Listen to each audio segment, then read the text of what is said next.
வேண்டிய முறை உணவை நிறுத்திக் கொள்ள வேண்டும். நோயுடைய தன்மைக்கு தகுந்த மாதிரி உணவு எடுத்துக் கொள்ள வேண்டும். மிக எளிமையாக மிக மிக எளிமையாக ஜீரணிக்கக்கூடிய பல வகைகள் கஞ்சி உணவு, இதுதான் நம்ம எடுத்துக்கக்கூடிய உணவு. எங்களுடைய இலக்கு மருத்துவம் என்ற ஒரு தொழில் அழிய வேண்டும், ஒழிய வேண்டும். மருத்துவம் என்ற ஒரு தொழில் ஒழிய வேண்டும், அழிய வேண்டும். ஒவ்வொருவரும் அவரவருடைய உடலுக்கு மருத்துவராக இருக்க வேண்டும் என்பது எங்களுடைய நோக்கம். நீங்க யாரும் மருத்துவரை தேடி போகக்கூடிய ஒரு அவலமான நிலையில் இருந்து நீங்க மாறணும். முதல்ல நம்முடைய பழக்கத்தில் இருக்கக்கூடிய நாம் சிக்கி இருக்கக்கூடிய அந்த கொடூரமான அந்த கோரமான ரசாயன மருந்திலிருந்து முதல்ல வெளிவரணும். ரசாயன மருந்துடைய பிடியிலிருந்து வெளிவந்து இந்த உடலுடைய இயல்பு இயற்கையை நீங்கள் கவனிக்க ஆரம்பிச்சீங்கன்னா பூராமே விளங்கும். மிக எளிமையாவே இருக்கும். மிகப்பெரிய அதிசயங்கள்லாம் நீங்க பார்க்க முடியும் இந்த உடம்புக்குள்ள. இந்த உடம்பு மிகப்பெரிய அதிசயங்கள் நிறைந்தது. மிகப்பெரிய அதிசயங்கள் நிறைந்த ஒரு தானியங்கி இயந்திரம். இந்த உடம்புக்கு தேவையானதை தானே உற்பத்தி செய்து கொள்ளும். இந்த உடல் தன்னைத்தானே பாதுகாத்துக் கொள்ளக்கூடிய ஆற்றல் உடையது. இதுதான் ஆழமாக மருத்துவத்தை விளங்கியவர்கள் கூற்று. இதை நாமளே யோசிச்சு பார்ப்போம். அது உண்மையா இருக்குதா, அது பொய்யா இருக்குதா, அது சரியா? அப்படி மனிதனுடைய ஆரம்பத்தை யோசிச்சு பாருங்களேன். மனிதனுடைய கருவறை 40 நாள் கரு எப்படி இருக்கு தெரியுங்களா? வெறும் இரத்த கட்டி, உறைந்து போன இரத்த கட்டி. 40 நாள் கரு, உறைந்து போன இரத்த கட்டி. அந்த இரத்த கட்டி அந்த கருவறையில காற்று புகாத வெளிச்சம் மிகாத அந்த தண்ணி பையுக்குள்ள அந்த 48 வாரங்கள்ல எவ்வளவு பெரிய ஒரு ஒழுங்கான ஒரு அமைப்பு பெற்ற ஒரு சீரான ஒரு உருவம் பெற்று ஒரு உயிர் பெற்று தானாக வெளிவருது பாருங்க. தானாக வெளிவருது பாருங்களேன். நம்மை விட நம்முடைய உடலுக்குத்தான் அதிகமான ஞானமும் அறிவும் இருக்குங்க. ஒரு சின்ன உதாரணம் சொல்றேன். இந்த உலகத்தில் இருக்கக்கூடிய அனைத்து விஞ்ஞானிகளும் இந்த உலகத்தில் இருக்கக்கூடிய அனைத்து மாமேதைகளும் பூரத்தையும் கூப்பிட்டு நம்ம அன்றாட உணவு நம்ம சாப்பிடுவோம் இல்லையா, அந்த உணவை கொஞ்சம் கையில கொடுத்து இந்த உடம்பு தயார் பண்ணதே ரத்தம் தயார் பண்ணி கொடுங்க. அப்படி யாராவது முடியுமா? யாரால முடியுமா? இந்த உடம்பு தயார் பண்ணது இந்த ரத்தத்தை. அந்த ரத்தத்தில் இருக்கக்கூடிய நல்ல சக்தியை பிரித்தெடுக்கக்கூடிய ஆற்றல் இந்த உடம்புக்கு மட்டும்தான் இருக்கு. அந்த உடம்பில் அந்த ரத்தத்தில் இருக்கக்கூடிய கெட்ட சக்திகளை பிரிச்செடுக்கக்கூடிய ஆற்றல், அதை கண்டுபிடிச்சு கொடுக்கக்கூடிய ஆற்றல் இந்த உடம்புக்கு மட்டுமே இருக்கு. யோசிச்சு பாருங்க. நம்முடைய உடல் எவ்வளவு பெரிய ஆற்றல் பொதிந்தது, எவ்வளவு பெரிய அதிசயம் பொதிந்ததுன்னு பாருங்களேன். நம்முடைய பிறப்புல இருந்து அப்படி நம்முடைய மனிதனுடைய பிறப்பு அப்படி யோசிச்சு பாருங்க. அப்படியே கடைசி வரைக்கும் எவ்வளவு பெரிய அதிசயம் இந்த உடம்புக்குள்ள நடக்குது. ஒரு துளி ரத்தத்தை இந்த மனிதனால், மிகப்பெரிய மேதைகளால், மிகப்பெரிய விஞ்ஞான கூட்டங்களால் இந்த உடம்பு தயாரிக்கக்கூடிய அந்த ஒரு சொட்டு ரத்தத்தை இந்த உணவுல இந்த தயார் பண்ண சொல்லுங்க பார்ப்போம். முடியுமா?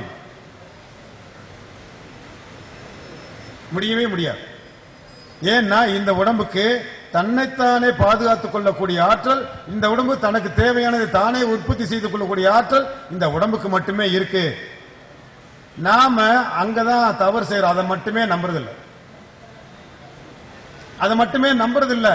இந்த உடம்புல ஏதாவது ஒரு கஷ்டங்கள் ஏற்பட்டுச்சுன்னா உடம்பு பிழிஞ்சு எடுத்து கழிவுகளை பிரிச்சு எடுத்துக்கிட்டுங்கிறது புரியாம அந்த கஷ்டத்தை உடனே நிறுத்தக்கூடிய, உடலுக்கு எதிர்மறையான விளைவை ஏற்படுத்தக்கூடிய ரசாயன மருந்துகளை சாப்பிடக்கூடிய பழக்கத்துக்கு நம்ம ஆளாயிட்டோம். இந்த நிலை முதல்ல மாறணும். இந்த நிலை மாறணும். இந்த மருந்து என்ற ரசாயன கோரப்பிடியிலிருந்து முதல்ல மாறும் பொழுதுதான் மனிதனுக்கு சுவிட்சம் உண்டாகும். இந்த மனிதனுடைய உடல் உங்களுக்கு, உங்களுடைய உடல் உங்களுக்கு பல விஷயங்களை கற்றுக் கொடுக்கும். அதை மருந்த போட்டு போட்டு போட்டு அதை சாகடிக்கும் பொழுது அது உங்களுக்கு எந்த விஷயத்தையும் கற்றுக் கொடுக்காது. உங்களுக்கு சிரமத்தையும் கஷ்டத்தையும் அதிகமாக்கி கொடுக்கும். இந்த மருந்து சாப்பிடுறவங்க நீங்களே யோசிச்சு பாருங்களேன். இந்த மருந்தை சாப்பிடும் பொழுது மன ரீதியாக பலமாகிக்கிட்டே வர்றீங்களா, மன ரீதியாக உடைஞ்சு போய்கிட்டே வர்றீங்களா? நீங்களே யோசிச்சு பாருங்க. ஒவ்வொருத்தரும் இந்த மருந்தை கையில் எடுத்து சாப்பிடும் போது இந்த சனியனிலிருந்து நம்ம எப்படா தொலைவோங்கிற எண்ணத்தோட தான் ஒவ்வொரு மனுஷனும் சாப்பிட்டு இருக்காங்க மருந்து. எங்கிட்ட வரக்கூடிய நோயாளிகளுக்கு மருந்தை முதல்ல நிறுத்தணும், மருந்து சாப்பிடக்கூடாது அப்படின்னு சொன்ன உடனே முதல்ல அவங்களுக்கு சந்தோஷம் ஏற்படும். அப்பா மிகப்பெரிய ஒரு விடுதலை கிடைச்சிருச்சு. ஆனாலும் கூட கொஞ்சம் பயம் வந்திருந்தேன். டாக்டர்லாம் ஏற்கனவே பயமுறுத்தி வச்சிருக்காங்க, இந்த மருந்து சாப்பிடாட்டி அதாயிரும் இதாயிரும் அப்படி ஆயிரும் இதாப்பாயிரும், சக்கரை திடீர்னு கோடிக்கிட்டு திடீர்னு கிட்னி ஃபெயிலியர் ஆயிரும். அயோக்கியத்தனமான பேச்சு. இந்த மருத்துவம் படிக்கக்கூடிய அந்த மருத்துவர்களுடைய படிப்பிலேயே பார்மகாலஜின்னு ஒரு படிப்பு, மருந்தை பற்றிய ஒரு படிப்பு. அந்த படிப்புல ஒவ்வொரு மருந்துகளை படிக்கும் பொழுது அந்த மருந்துகள் எவ்வளவு மோசமான விளைவை உண்டாக்கும் அப்படிங்கிற சேர்த்தே படிக்கிறாங்க.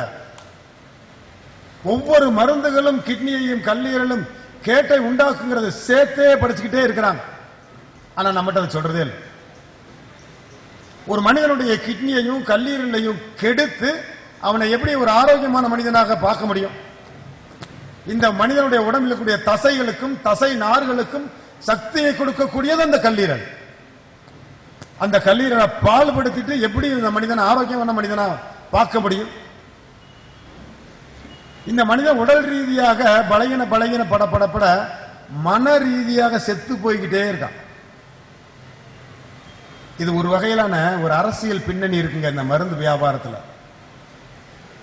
இந்த மக்களை மருந்துக்கு அடிமையாக்கிட்டா நடைபிணமாக ஆக்க முடியும். ஒரு கெமிக்கல் வார்.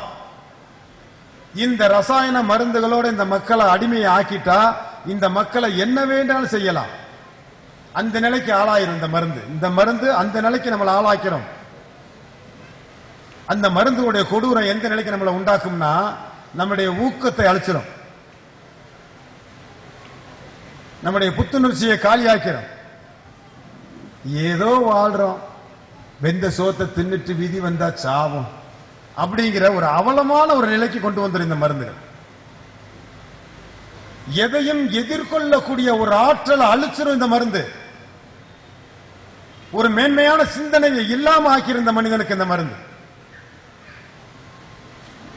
அவ்வளவு கொடூரமான ஒரு விஷயங்கள்.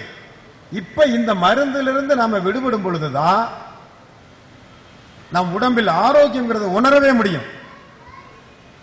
நம்ம பெரும்பாலுமே பாருங்களேன், நீங்களே உங்களுக்கு நீங்களே கேள்வி கேட்டு பாருங்க, எத்தனை ஆண்டு காலமா நம்ம சாப்பிட்டுக்கிட்டு இருக்கோம். பிறந்ததுல இருந்து இப்ப வரைக்கும் சாப்பிட்டுக்கிட்டே இருக்கு. என்னைக்காவது ஒரு நாள் சாப்பிடுறதுக்கு முன்னாடி இந்த வயிறை ஒரு கேள்வி கேட்டிருக்கீங்களா? என்னப்பா பசிக்குதா, சாப்பிடவா, பசி தெரியுதா, சாப்பிடட்டுமா வேணாமா? சாப்பிட்டுக்கிட்டே இருக்கும்போது இந்த வயிறு சொல்லும் போதும் வயிறு நிறைஞ்சிருச்சுன்னு சொல்லும் போதுமே நம்ம நிறுத்தக்கூடிய பழக்கத்தையோ இல்ல சாப்பிடுறதுக்கு முன்னாடி வயிறை பார்க்கக்கூடிய ஒரு பழக்கத்தையோ நாம என்னைக்காவது வச்சிருக்கோமா? யோசிச்சு பாருங்க. உங்க உடம்பில் இருக்கக்கூடிய அத்தனை வியாதிகளும் நீங்குவதற்கு மிக எளிமையான வழி, உங்களுடைய வயிறை கவனிங்க போதும். எப்படி ஏன் அப்படி சொல்றோம் அப்படின்னா, உடம்புல ரெண்டு வேலை தான் நடக்கும். ஒன்னு உட்கிரகித்தல் வேலை, இன்னொரு வேலை கழிவுகளை வெளியேற்றக்கூடிய வேலை. இது மாறி மாறி நடந்துகிட்டே இருக்கும். ஒன்னு நடக்கும் போது இன்னொன்னு நடக்காது. கழிவுகளை வெளியேற்றும் போது உட்கிரகித்தல் வேலை உடம்புல நடக்காது. உட்கிரகித்தல் வேலை உடம்புக்குள்ள நடக்கும்போது கழிவுகளை வெளியேற்றக்கூடிய வேலை நடக்காது. அப்ப நீங்க உங்க உடம்பை கவனிச்சா போதும். இப்ப உடம்புல உட்கிரகித்தல் வேலை நடக்குதா, கழிவுகளை வெளியேற்றக்கூடிய வேலை நடக்குதா? உட்கிரகித்தல் வேலை நடக்குதுன்னா நமக்கு பசி தெரியும், கழிவுகளை வெளியேற்றக்கூடிய வேலை நடக்குதுன்னா பசி தெரியாது. அப்ப நம்ம சிம்பிளா எளிமையா இருக்கலாம் பாருங்க. நோய் இல்லாம வாழ்வதற்கு நம்ம உடம்புல ஏற்கனவே ஏற்பட்டக்கூடிய அனைத்து நோய்களுக்கும் தீர்வு நம்ம பசியை மட்டும் பார்த்தோம். மிக எளிமையா இருக்கு பாத்தீங்களா? இதத்தான் நம் மருத்துவ முறை, நம்முடைய பாரம்பரியமான மருத்துவ முறை, நாம் மறந்து போன மருத்துவ முறை, சித்த மருத்துவ முறை, ஆயுர்வேதிக் மருத்துவ முறை சொல்லிக் கொடுக்குது. சும்மா இருத்தலே சுகம். எப்ப சும்மா இருக்க சொல்லுது? உங்கள் உடம்பில் நோய் ஏற்பட்டால் நீங்கள் அமைதியான நிலையில், முதலில் மன ரீதியாக அமைதியான நிலையில், பரபரப்பான நிலையில் இல்லாத அமைதியான நிலையில் உடலுக்கு ஓய்வை கொடுத்து அமைதியான நிலையில் இருங்கள். சும்மா இருங்கள், சுகம் கிடைக்கும். எந்த அடிப்படையில் சொல்லுது இந்த மருத்துவம்? இந்த உடம்பில கழிவுகளை வெளியேற்றும் போது உட்கிரகித்தல் வேலை நடக்காது, உட்கிரகித்தல் வேலை நடக்கும் போது கழிவுகள் வெளியேற்றம் நடக்காது. அப்ப கழிவுகள் வெளியேற்றம், கழிவுகள் அதிகமா தேங்கிருச்சு அப்படின்னா நோய் வந்துருச்சுன்னு அர்த்தம். இந்த உடம்பே அந்த கழிவுகளை வெளியேற்றக்கூடிய வேலையை செய்யும் போது உட்கரைத்தல் வேலை நடக்காது. உட்கரைத்தல் வேலை நடக்காதுன்னா பசி இருக்காது. அப்ப நீங்க எல்லாம் கவனிக்க வேண்டிய விஷயம், பசிக்குதான் மட்டும் பார்த்து சாப்பிட்டா போதும். எந்த வகையான நோயா இருந்தாலும், எத்தனை நோயா இருந்தாலும், என்ன நோயா இருந்தாலும் சரியாகும். இது நாங்கள் எங்கள் மருத்துவத்தில், இந்த இயற்கை மருத்துவத்தில் நாங்கள் கண்ட உண்மை. இந்த மருத்துவத்தின் மூலமாக நாங்கள் கண்ட உண்மையை மட்டும் சொல்வதற்காக வந்திருக்கின்றோம். மனிதன் சும்மா இருப்பதே சுகம் என்பது, பசித்து புசி என்பது எவ்வளவு ஒரு ஆழமான ஒரு விஷயம் என்பதை விளங்கிய காரணத்தினால் இதை கூற வந்திருக்கின்றோம்.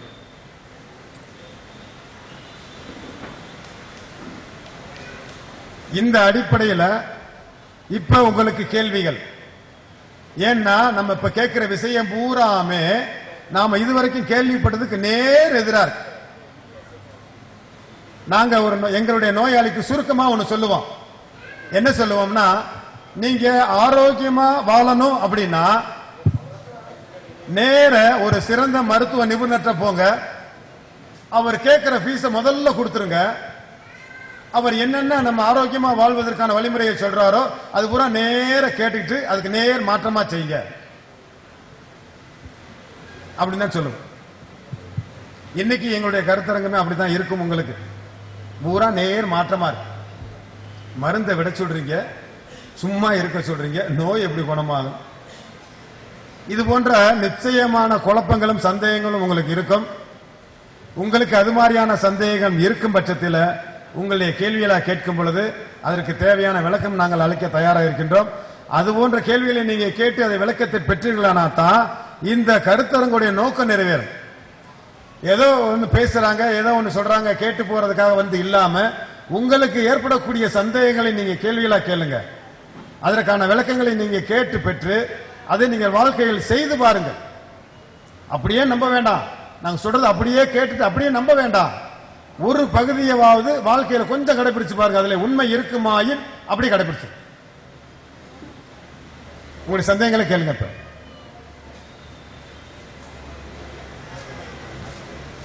யாரும் சந்தேகங்கள் கேட்கறாங்க கை தூக்குனீங்கன்னா உங்களுக்கு மைக் வரும். மைக் கொடுங்க சார்.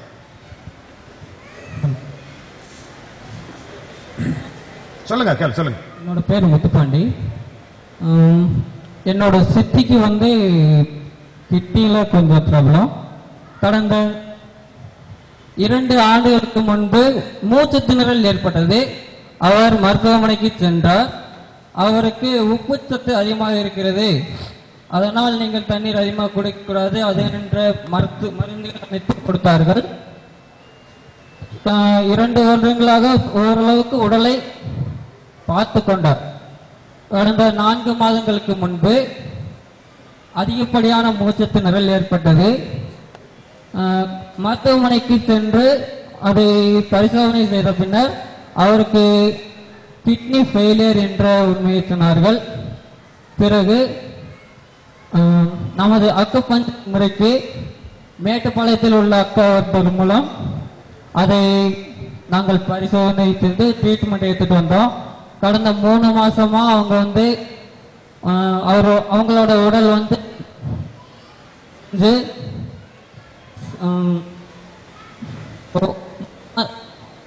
தற்சமயம் அவங்களுக்கு மூச்சு திணறல் வந்து கொஞ்சம் இருக்கிட்டே இருக்குது. மூச்சு திணறலை தாங்க அவங்க 2 நாட்களுக்கு வந்து கேஜி மருத்துவமனைக்கு திரும்பவும்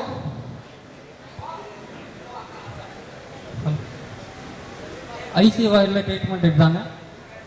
உங்களுடைய கேள்வி என்னன்னு இன்னும் சொல்லவே இல்லை. என்னோட கேள்வி வந்து அவர்களுக்கு ட்ரீட்மெண்ட் பிறகு எப்படி அவர்கள் நமது அக்குமுறை மூலம் செய்து கொள்வது என்ற ஆலோசனை தேவை. ஒரு நிமிஷம் அவங்கள்ட்ட மைட்டு கொடுங்க. இப்ப ட்ரீட்மெண்ட் எதுவும் எடுத்துட்டு இருக்கீங்களா? அவங்க ஐசியூ வார்டுல இருந்து 2 நாளைக்கு முன்னாடி வந்துட்டாங்க. எங்க வீட்டில் உள்ளார்கள். மருந்து மாத்திரை சாப்பிடுறாங்களா? மருந்து மாத்திரை சாப்பிடுறாங்க. ஆனா மருத்துவர்கள் டயாலிசிஸ் பண்ணணும், பண்ணாதான் பிழைக்க முடியும் அப்படின்னு சொல்றாங்க. நாங்க வேண்டாம்னு சொல்லியிருக்கிறோம். நமது அக்குபஞ்சர் முறையை மீண்டும் அவர்கள் முறையோகித்து நல்ல குணமுனைய வேண்டும்.